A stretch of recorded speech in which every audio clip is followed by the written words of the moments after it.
আমরা প্রবাসীদের ভোটাধিকার চেয়েছি। এই আন্দোলন, এই বিপ্লব, এই অভ্যুত্থান আমরা একা করি নাই। আমাদের প্রবাসীরা সমান কৃতিত্বের দাবিদার। তাদের ভোটাধিকার কেন থাকবে না?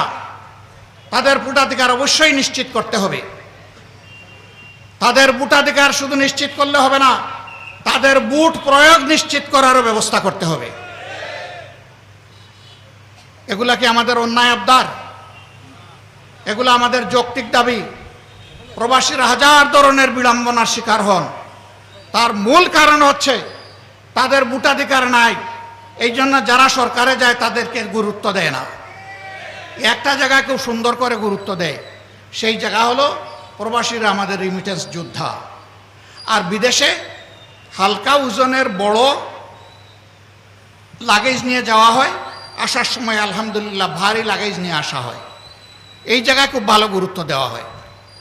আমি ছোট্ট একটা মানুষ, সারা দুনিয়া ঘুরাই, ছোট্ট একটা লাগেজ নিয়ে যাই। নতুন জায়গায় গেলে বন্ধুরা বলে যে আপনার ট্যাগটা দেন। আমি কিসের ট্যাগ? বলে যে আপনার লাগেজ ট্যাগ।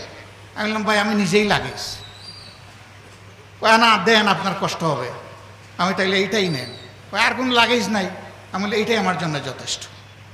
কেউ আমাকে একটা শার্ট দিতে চাইলে, একটা গেঞ্জি দিতে চাইলে, কোনো উপহার দিতে চাইলে আমি বলি আমার লাগেজ খুলে দেখেন, জায়গা থাকলে আপনি ঢুকাই দেন। আমার লাগেজে কোনো জায়গা নাই।